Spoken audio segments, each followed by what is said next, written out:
આજની ધર્મકથા વૈશાખ સુદ 11. એક એવો દિવસ કે જે ઇતિહાસમાં ઘણી બધી અલગ અલગ રીતે યાદગાર છે.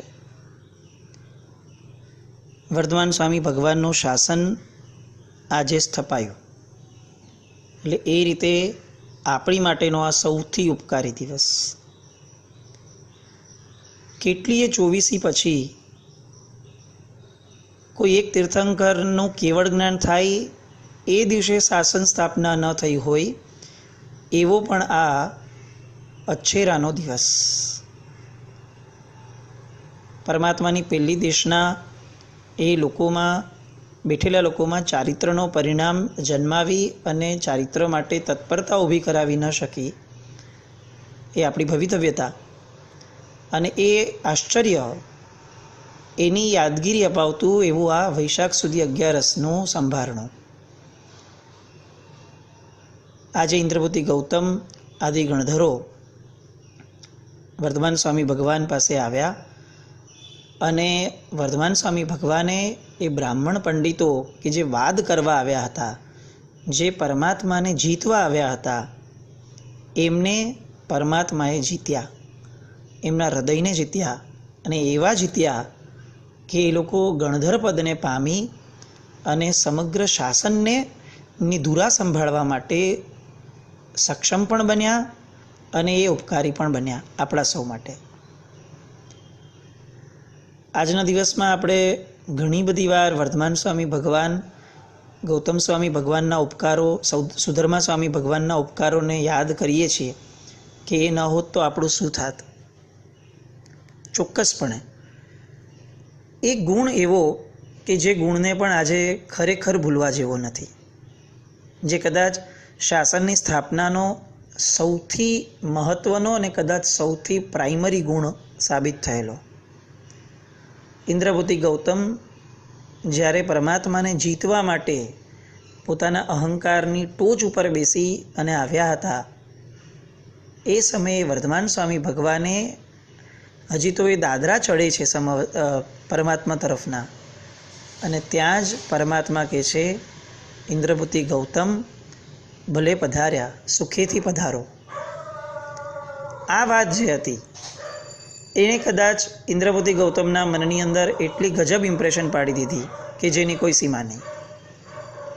અને ઇન્દ્રપુતિ ગૌતમે એ પછીથી જેટલા પણ એમના હૃદયમાં વળાંકો લીધા, એ બધાના મૂળમાં પરમાત્માએ ઊભો કરેલો આ એક ભાવ હતો.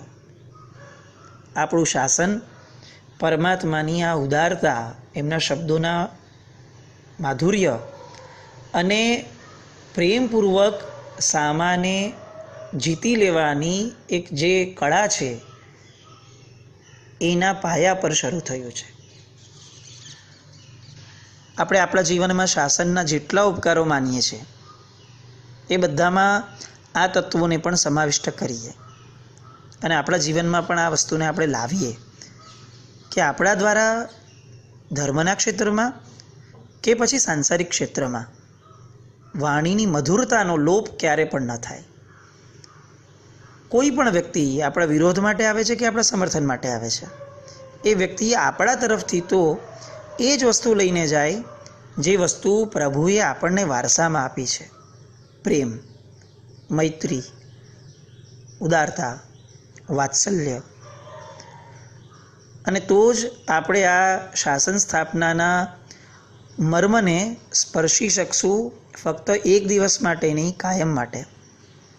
આપણે બધાએ જોયું છે કે 26મી જાન્યુઆરી અને 15મી ઓગસ્ટ સિવાય લગભગ આપણને દેશ યાદ નથી આવતો. એ રાષ્ટ્રભક્તિમાં જેમ આપણે મોડા પડ્યા છે, એમ શાસન ભક્તિમાં આપણે એવા મોડા ન પડીએ કે ખાલી વૈશાખ સુદ 11 જ આપણને યાદ આવે કે આ શાસન નામના તત્વની આપણે ભક્તિ કરવાની છે. ના, આપણે 360 દિવસ સુધી આપણા હૃદયમાં શાસનના આ પ્રેમને અને શાસનના આ આદર્શને જ્વલંત ઊભા રાખવાના છે. આવા જ શાસનની અંદર એક મહાપુરુષનું આજે ચરિત્ર આપણે સ્પર્શીએ. કદાચ આ ચરિત્રથી અને નામથી આપણે બધા પરિચિત હશું, છતાં પણ આજે પુનઃ સ્વાધ્યાય કરીએ. નામ છે અનાથી મુનિ. એકવાર મગધના સમ્રાટ શ્રેણિક બિંબિસાર અશ્વ ઉપર બેસી અને વનવિહાર માટે નીકળ્યા હતા. એમને મંડીકુક્ષી નામના ઉદ્યાનમાં આવવાનું થયું અને વૃક્ષની નીચે પદ્માસન લગાડીને બેઠેલા એવા એક ધ્યાનસ્થ મુનિ ઉપર એમની દ્રષ્ટિ પડી.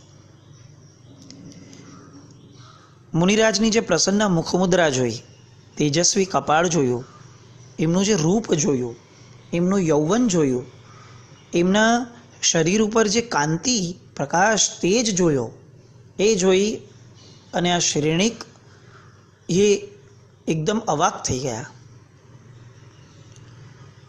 આઘાત ન કહેવાય, પણ એક પ્રકારનો એ એક જબરદસ્ત આંચકો હતો કે જે એ પચાવી જ નહોતા શકતા કે આટલું ભર યૌવન, આટલું મગમગાયમાન થતું રૂપ અને આવું તેજ, અને છતાં પણ દીક્ષા. સંસાર જીવનનો એવો કયો હૃદય વિદારક અને આઘાતજનક અનુભવ થયો હશે એમને કે જેના કારણે એમણે યુવાનીનો આનંદ માણવાને બદલે એનો ત્યાગ કરી અને સાધુતાનો માર્ગ ગ્રહણ કર્યો. શ્રેણિકની આ જે અવસ્થા છે અત્યારે, એ વર્ધમાન સ્વામી ભગવાનને પામ્યાની પૂર્વેની છે.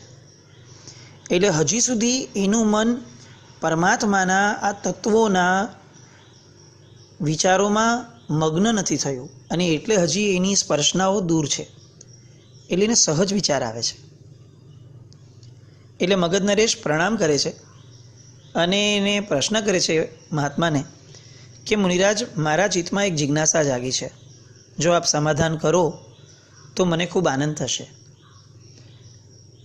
યુવાનીના સમયની અંદર જે વસંતનો ઉઘાડ જીવનનો કહેવાય, એ વસંતના ઉઘાડને છોડી અને પાનખરની અંદર જે સંન્યાસ લેવાય, એના બદલે એ જ વસંતની અંદર તમે શા માટે સંન્યાસ લીધો છે? આ તપ અને ત્યાગ ભરેલા જીવનને આ ઉંમરમાં કેમ તમે ગ્રહણ કરી છે? આવી કંચનવર્ણી કાયા, આવો સુંદર મજાનો ચહેરો જે જોઈને હર્ષ પમાય છે, આવી છલકાતી યુવાની જ્યાં સંસાર, સંપત્તિ, પ્રિયતમ આ બધું તમને ધારો એવું મળી શકે એમ છે, એવા સમયે પણ તમે સંસારનો પરિત્યાગ કેમ કર્યો? આ એક પરંપરા છે. ગુણરત્નસુરી મહારાજ સાહેબ બહુ બધી વાર જ્યારે પ્રવચનોમાં કે કોઈક સાથે બેઠું હોય ત્યારે આવું જણાવતા કે સાધુ ભગવંતો પાસે જાઓ ને, જાણીતા છે કે અજાણ્યા એ પછીનો સબ્જેક્ટ છે, પણ સાધુ ભગવંતો પાસે જાઓ ત્યારે શ્રાવકો પાસે સબ્જેક્ટ વાત કરવાનો એક જ હોવો જોઈએ, વૈરાગ્યની પુષ્ટિ, યા તો એમના યા તો આપણા. અને એની માટે એક માસ્ટર કી આપતા કે કોઈ પણ મહાત્મા પાસે જાઓ ને તો જઈ અને એમને પ્રશ્ન પૂછવાનો, સાહેબ આપને વૈરાગ્ય કઈ રીતે થયો? આપને દીક્ષા લેવાનું મન કેવી રીતે થયું?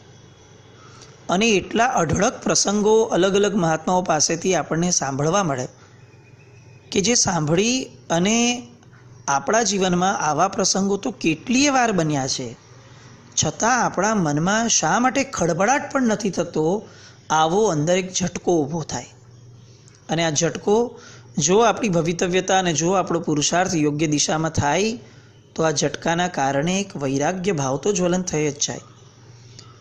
દરેક વૈરાગ્યનો અંત દીક્ષા જ હોય એવું માની શકાય કદાચ, પણ દરેક વૈરાગ્ય દીક્ષા માટે જ હોય એવી કોઈ વાત નથી. આપણે ત્યાં તો શ્રાવક પણ મનમાં વૈરાગી છે સતત 24 કલાક.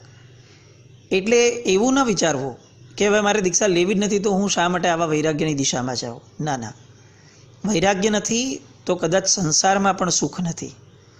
રાગી માણસો જેટલા જલ્દીથી સંસારની અપેક્ષાઓને વાતોમાં લેવાઈ જાય છે અને એના કારણે જ જે પછીથી દુઃખી થાય છે, ત્યારે એને આવો ક્ષણિક વૈરાગ્ય થાય છે કે એના કરતાં આ બધામાં શું કામ મેં અપેક્ષા રાખી. અને એ દેખાડે છે કે અપેક્ષા રહિત રહેવું એ જ પ્રસન્નતાનો માર્ગ છે. અને આવો વૈરાગ્ય તો શ્રાવકને પણ જરૂરી છે. એટલે આવો જ એક પ્રશ્ન જે આપણે બધાએ હંમેશા સાધુ સાધ્વીજી ભગવંતોને પૂછવો જોઈએ, એ પ્રશ્ન અહીંયા હવે શ્રેણિક એ આનાથી મુનિને કરે છે. અને મુનિરાજ હેતભર્યા સ્વરે એમને પ્રત્યુત્તર આપે છે કે રાજન, આ સંસારમાં હું સાવ અનાથ હતો.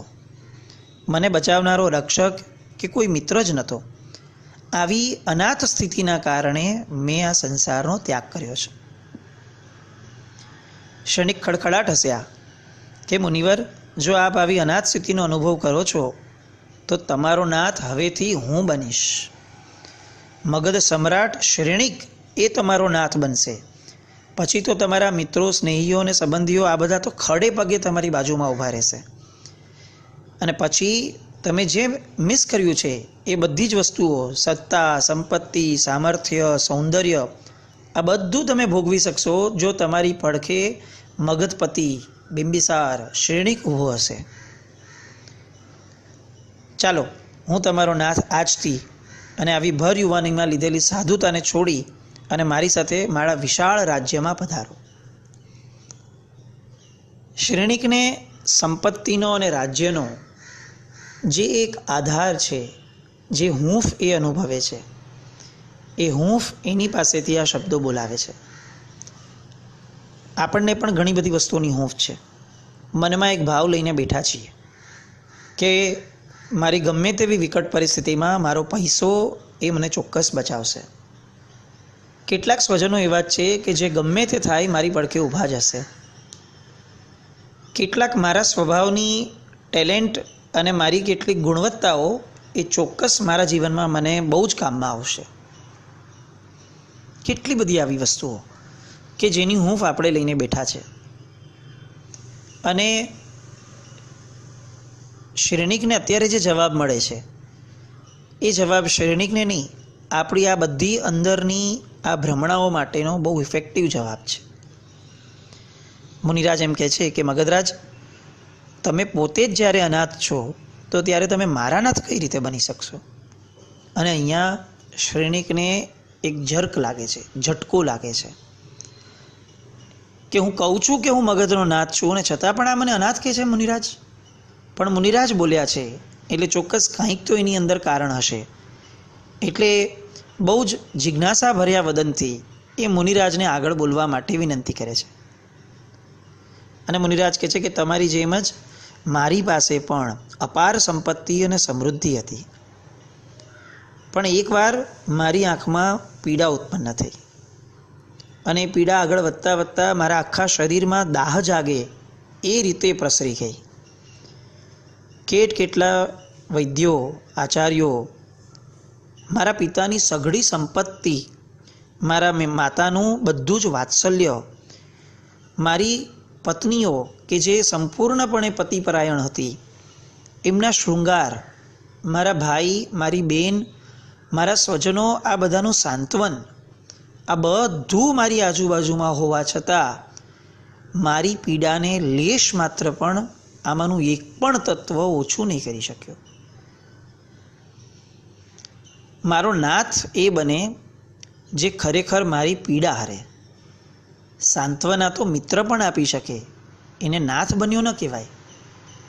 પૈસા એ કદાચ આપણને ક્યારેક કામમાં આવે છે તો એ મિત્ર સ્વરૂપે આપણા જીવનમાં રહે તો કદાચ વાંધો નથી, પણ એને નાથ તરીકે ગણી અને માથે બેસાડી દેવું એ તકલીફ છે. કારણ કે એ કંઈક છે, સર્વસ્વ નથી. તો પછી સર્વસ્વ શું હોય? સર્વસ્વ એ છે કે જે ગમે તેવા સમયની અંદર પણ આપણું રક્ષણ કરી શકે છે.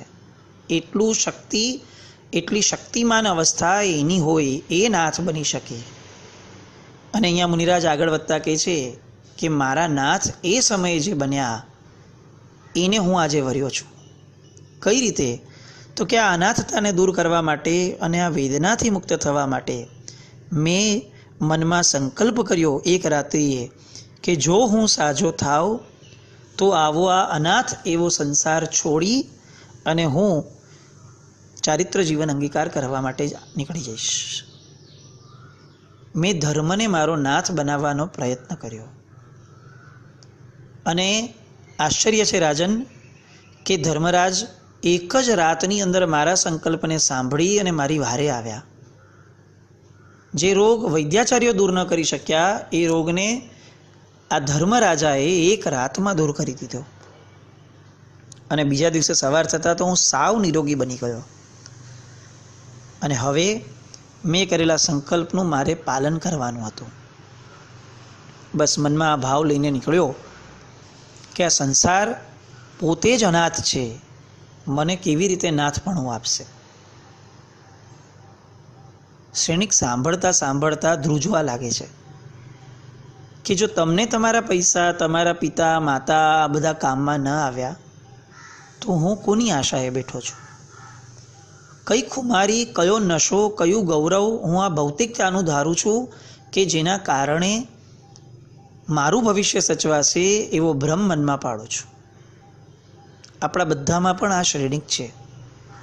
લોકડાઉન જેવો સમય છે, આપણી બધી જ સાવકારીઓ આજે કડડડ ભૂસ થઈને પડી છે. વિજ્ઞાન પરનો અંધવિશ્વાસ અત્યારે ખતમ થઈને બેઠો છે. જે ટેકનોલોજીને આપણે બધા ધર્મ કરતાં પણ ચડિયાતી ગણી અને એના ગુલામ થઈને આખા 24 કલાક આપણે આપતા હતા, આજે એ પણ નિસહાય દશામાં બેઠી છે. જે સરકારોએ શું કરવું જોઈએ અને જે સરકારો ડિક્ટેટરશીપ સુધી પહોંચી જાય એવી રીતે વર્તન કરતી હતી, એ સરકારો આજે એક સાવ નાનકડા વાયરસની સામે ગુલામ બની અને ખાલી સામાન્યપણે સંરક્ષણના હવાતિયા મારવાનું ને છપછપિયા કરવા જેવું કાર્ય કરે છે. જે પરિવારજનો એની પાસેથી આપણે એવું વિચારતા અને અપેક્ષા રાખતા હતા કે આ બધા લોકો છે ત્યાં સુધી મને શું વાંધો છે, એ પરિવારજનો પણ બાય એની ચાન્સ અગર આપણા અંદર કોઈ નાનકડું પણ લક્ષણ દેખાય છે તો આઇસોલેશનમાં મૂકી અને પોતે પોતાના જીવનની સુરક્ષા વિચારી લે છે. જે વ્યવહારુ છે, જેનો કોઈ વિરોધ નથી, પણ અંતે આપણું રક્ષણ કોણ કરે છે?